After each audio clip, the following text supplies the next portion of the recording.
Welcome to the Unlist. Today I've got a quandary for you, and I'm going to give you my 2 cents on it, but then I'm also going to ask you what your opinion is. So this is going to be one of those things where you're going to have to watch the entire video. I know some of you guys like to click on my videos and then within the first 5 minutes drop some kind of big, profound remark or clapback or criticism, and then the very thing you're asking me about usually or criticizing me for not saying is later on in the video. Like I actually answered the question or help you understand the thing that you're confused about, or actually confirm the thing you're accusing me of denying in some cases. Some people get really, like I said, jump the shark a lot. And it's like, no, the thing you're trying to hold my feet to the fire over, I mentioned that thing. You just didn't get far enough in the video. So this is one of those I'm going to say you need to really watch the whole thing before you leave a remark. Okay? Because there's some important stuff in here, and I can't just give you the hits up front and then just coast for the rest of the video. I mean, no one makes videos that way anyway, right? Not to my knowledge. Everyone usually, if they are scripting their videos, they still have a certain pacing of the content anyway. So the conversation that we're going to have, the reason why you should stay tuned and watch this whole thing before you leave a remark, you have to take a break, go use the bathroom, get some popcorn, whatever, it's fine. It's going to be genres. Do genres matter? You know, that's the question I'm asking you. Are fragrance genres relevant anymore? Right? Genres, are they dead? Are they alive?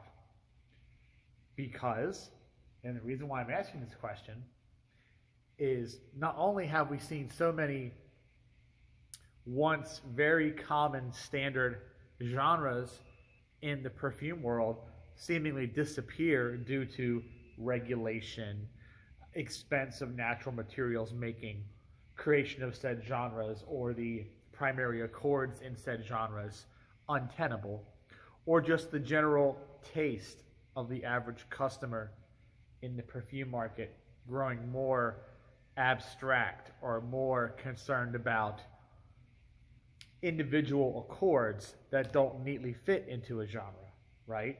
We have tropes now instead of genres. And by tropes, I mean a specific type of note that the entire fragrance is built around, or a specific accord that appears in one popular perfume, and then that accord appears in every other subsequent perfume made by every competitor, niche, designer, or otherwise, on the market for the next few years, to the point where certain tropes, certain accords become unavoidable.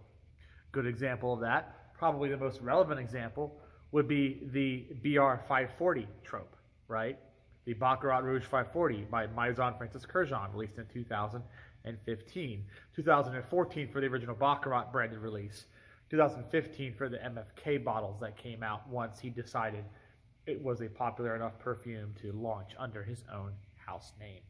The trope established by that perfume, which is, or at least was then, a cutting-edge combination of Varanis, ethyl maltol, and cashmeran, aka Vernal, fake oak moss, ethyl maltol for sweetness, cashmeran, and some sort of saffron material also gets put in there too. I don't know the chemical name of that. Perfumers out there, this is your chance to chime in and say, no, it's called this thing. Cool. All right. Can't edit that in because I don't edit videos, but we'll know next time. But that particular glob, all right, that mossy, sweet, musky, smooth velvet glob in BR 540 is now in just about everything, right? A lot of perfumes are out-and-out clones of this fragrance, right? Ariana Grande Cloud, for example, or Club de Nuit Unbound, out-and-out clone. There are a lot of clones. Then you've got things that take this glob, this Varanis ethyl maltol glob, and build other perfumes around it. like Oud for Greatness by Initio, for example. Other ones would be Parfum de Marley Calan, another example, more of a peppery version of the fragrance. That one is. It's different enough, in my opinion, that it doesn't count as a clone anymore. It's just another variation on the theme. We see a lot of these, okay? They're kind of, sort of everywhere, all right? So therein lies the quandary. Do we have genres anymore, right? We have tropes now. Aventus is, or was, depending on how you look at it, a trope. Lots of fragrances come out that smell like Aventus. We've had things that smell closer to it, out-and-out clones. Again, Club de Nuit comes to mind. L'Adventure by Al Haramain. Perry Ellis did one. Most famously, Mont Blanc Explorer wasn't an exact clone. It was a bit of a variation in the wheelhouse. The House of Louvet basically dumped their original Essentia fragrance and replaced it with an Aventus clone. So there's that. And there's just dozens and dozens of others, right? Does that count as a genre, though? Because it's an individual fragrance being aped and copied and modified over and over and over again. And it's not to say that we didn't do that before. I've mentioned in other videos, popular fragrances have always been imitated. Even during the golden age of perfumery, all right? Even all the way back, the days of Emeraude versus Shalimar, Francois Coty, and Jacques Guerlain, okay? For every Sheep de Coty, there was Mitsoko, okay? And then Coty would do this back, obviously, to Guerlain as well, because Lorignan was very much in that wheelhouse, and Le Mont as well. So they went back and forth with each other. But this continued, all right? Chanel number 5, all of its many, many imitators, okay? Even in the 80s, right? The 80s, the decade put up on a pedestal by some of you weirdos who just can't seem to go outside and touch grass and breathe fresh air. They put up on a pedestal the most unique and original and powerful and individualistic fragrances ever made were all in the 80s. I'm like, no, stop getting high on your own supply, okay? Go outside, breathe some air, get some sunlight, need some vitamin D in your system, okay?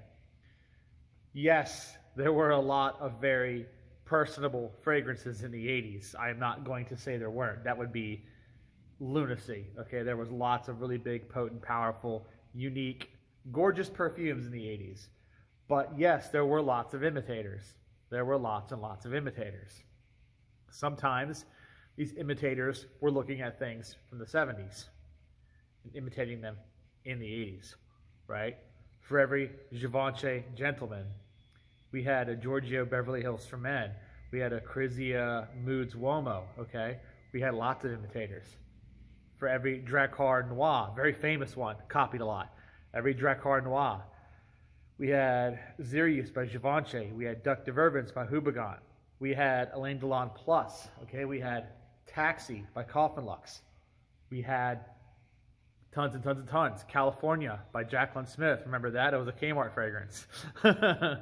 Avon got in on it. They had Ever After. Ever After was very similar to Drakkar Noir. So that's my point. Lots and lots and lots of imitation. But genres still existed back then. Because all of those fragrances I just named, right? They were what? They were all what? What? They were fougères, weren't they? Yeah, they were all fougères. Dr. Vervins, fougère. Sirius, fougère. Right? So they were all in a genre. Just like all the imitators of Chanel number 5. They were all what? Chypres. Aldehyde floral, Chypre fragrances. All of them. All the things that were imitating Shalimar. They were in that oriental / amber, depending on which term you prefer to use. That's another one that I'll get to in a minute. The whole oriental versus amber, right? And there's a bit of a controversy surrounding that.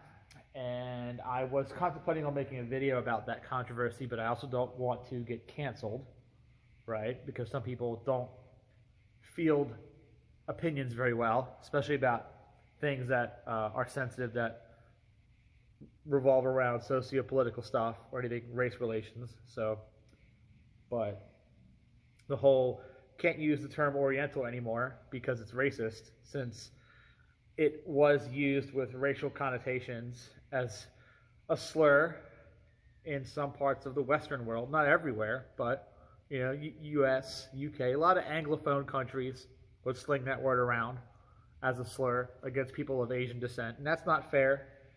You know, that's cruel and unusual. But there's also evidence pointing towards the word having much more cultural connotations as well. Like, you know, the Orient Express is still a thing. You can still get on the Orient Express. A lot of perfumes have Orient or Oriental in the title. All right, a lot of them pay homage to culture from that region. And the whole fact of the matter that the word Orient itself, Oriental, was meant to be the opposite of Occidental, because there's an Occident river in France. And everything on that side of the river is Occidental. So basically European culture of Europe is Occidental. Everything on the other side, Turkey and further east basically, was Oriental, including the Middle East, including Asia.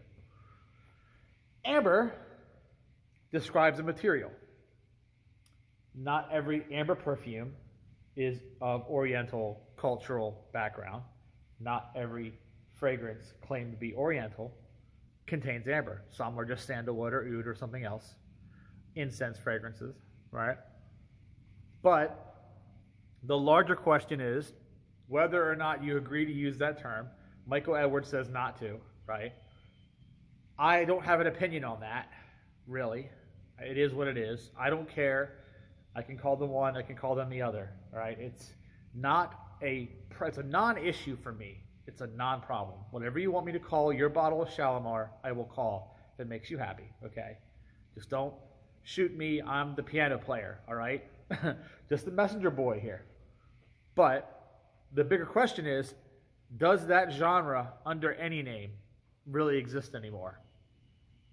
Whether you want to call it Oriental or Amber, does it exist anymore? Because so many perfumes now have amber notes in them, have oud notes in them, don't have classic Oriental structures, not built around musks and spices. We see a lot of these amber notes, for example, built into very sweet, gummy candy fragrances, like Grand Soir, another MFK, another good example. Another MFK fragrance, Grand Soir, all right? Another one from Armani would be Stronger With You. Both of those have amber notes in them, very strong amber notes. But again, swaddled in ethyl maltol, lots of sweet, gummy, ooey gooey, gourmandy stuff. And the fact that gourmand notes in particular are now so proliferating, they're everywhere, that you could arguably say every perfume is a gourmand now, because every perfume has some kind of bubblegum sweetness in it, some kind of vanilla overdose in it. They all do. Raspberry notes, okay? Cotton candy notes, in everything. You have so-called fresh fragrances coming out, okay? You've got Coach Green, you've got the various Luna Rossa ocean fragrances. And they've got ethyl maltol notes in them, and raspberry notes in them, and other berry notes in them, and the sweet vanilla notes in them, and chocolate notes in them. And I'm like, but these are supposed to be fresh fragrances. These are supposed to be fresh fragrances, but they've got gummy bear notes in them. They've got gummy bear notes in them. So I'm like, everything is supposed to be candy? So what is it? Have we just, once more, do genres even exist in the current state of fragrances? Now, I'm not talking about the indies and the artisanal guys, the road perfumeries, the Riche Ladors, the l'artisan parfumeur. They're not artisanal. They're just niche. But you get these more specific drilled down brands. Okay, so Parfum d'Empire, right? Bortnikov, right? Afori. I feel like they still make genre perfumes. They do. They make genre perfumes. But I'm just saying, when you go out to the department stores, you go out to the larger fragrance boutiques, the high street boutiques, you go to the places that carry a lot of the stuff that you see in the YouTube circuit, that you see in Fragrantica, right? The stuff that people like to go nuts over. Even if they call that stuff a fougere, and I've seen them try to call some of these things fougere. They tried to call Versace Pour Homme Dylan Blue a fougere. I swear. I have a tester bottle of that. And on the side where they put the notes in the breakdown, they call it fougere. They call it woody fougere. Now I know enough of you out there have smelled Versace Pour Homme Dylan Blue. And you're like, no, that is not a fougere. That is not even in the wildest dreams of somebody a fougere. It has no characteristics whatsoever, but that's what they call it. Okay? And it's the same sort of thing. My bottle of Eros also was a tester and had a little label that said the notes on the side of it. Same thing, fougere. Woody, aromatic fougere. And I'm like, okay, so you're calling apple and vanilla and mint and a gigantic Tonka ethyl maltol overdose, you're calling that a fougere? You must be losing your mind. Okay? Some things, okay. All right? They try to call Emporio Armani C. They tried to call that a chypre. They call that a fruity floral chypre. And I smell that. And I'm like, yeah, okay. It's in there somewhere. It's not very strong because it's a very synthetic abstract fragrance. But yeah, I get a little bit of the citrusy, the muskiness, the woodiness, the general, the general feel of a chypre is in there. It may not exactly be oak moss anymore or sandalwood because they can't use either of those things really, but it's the approximation thereof. Okay, it skirts by. Skin of its teeth, it skirts by as a chypre. Same thing with Aventus, Creed Aventus. This is a, again, fruity floral chypre, right? And I'm like, all right, it's got bergamot in it. It's got some amount of oak moss in it. It's got some amount of labdanum in it. Okay. Don't know if the sandalwood's real, probably not. So, but yeah, you could argue that it has enough of the tick boxes to call Aventus a chypre. It's very stretched. We're taking the definition and we're pulling it like this, like taffy. We're pulling the definition of chypre like taffy. But if we do that, if we massage the definition just a little bit, okay, Aventus can fit inside the chypre box. It can live in there with Mitsoko and other fragrances that are true chypres. Okay, it can hang with the kids. It's hanging with Mr. Cooper. Okay, Mr. Cooper can be a bottle of Capucci Pour Homme, right? A true chypre. Aventus can hang with Mr. Cooper and do a little bit of b-ball while he's at it. All right, we can let that go. But by and large, though, I don't see the genres really getting it done these days, and even aquatics really kind of aren't, because, when's the last time you saw like a true aquatic come out?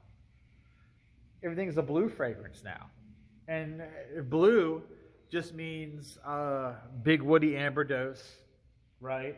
Ambroxan underneath to lift up the woody amber, some kind of bergamot, some kind of white musk profile, some other things, different sorts of abstract mineralic materials, okay, and just stuffed with pink pepper and or something else, and just, it's fresh, it's clean, it's sheer, but it's not really aquatic. Doesn't really give you the feeling of fresh water or salt water, it doesn't. And it's like, okay, so not really aquatics anymore, not really fougères anymore, not really chypres anymore. And whether you want to call them amber or oriental, again, not really existing anymore. Don't really exist. Because everything is like stuffed full of, like I said, stuffed full of sweetness, bubblegum fruit. It's stuffed full of chocolate and vanilla, stuffed full of raspberry truffle, okay? And Tonka out the waz. So it's like, these things are just not, they don't have a form. They're very amorphous. There's a word for you guys. You can look that up. So, genres. Do they exist in the majority of French perfume these days? Or have we moved into a strange new world, for better or for worse?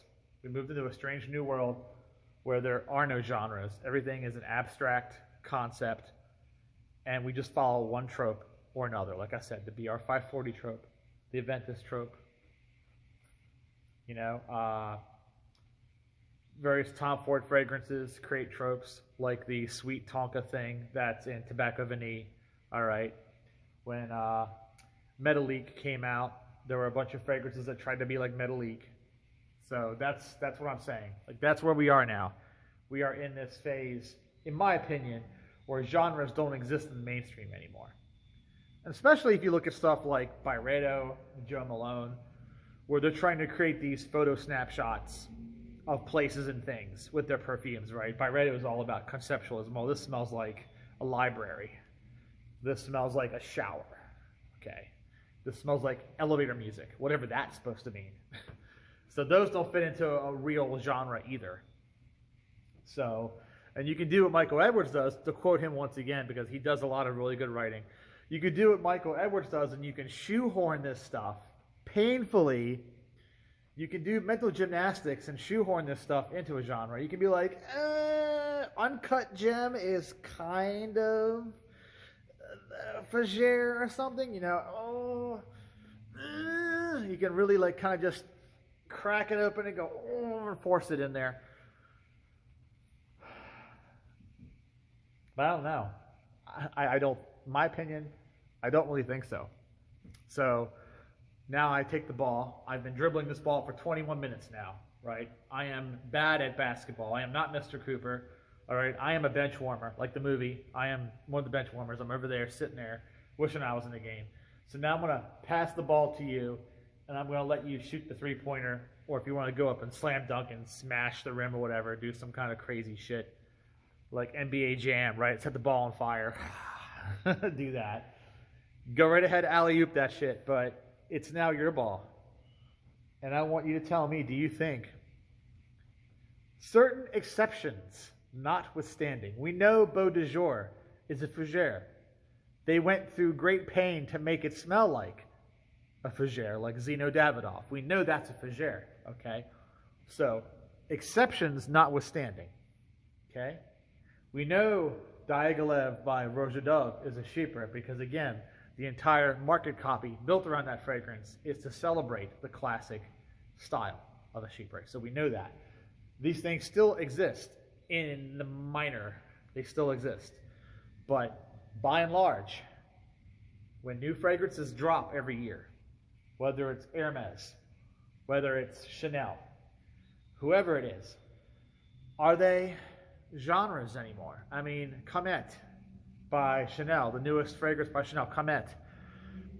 I mean, it's got the Chanel powdery iris thing going on. It's got the fluffy white musks going on. It's got the classic number 5 aldehydes going on, but then it's got a big old slug of cherry right in the middle. So it's like Tom Ford's Lost Cherry, right? Except the Lost Cherry got lost in a Chanel boutique. So it's what it is. It's Tom Ford's Lost Cherry, but it got lost in a Chanel boutique. So it smells like Chanel, but it's still cherry. Really a genre or not? I don't think so. But all right, guys. Ball in your court. You can answer me on that. Genres, do they exist anymore? Do you think it's going to change, or we're going to go back to more organized, shuffled fragrances, or is this abstract thing just the new dawn, what we're going to be used to? Let you guys answer me. Thanks for watching.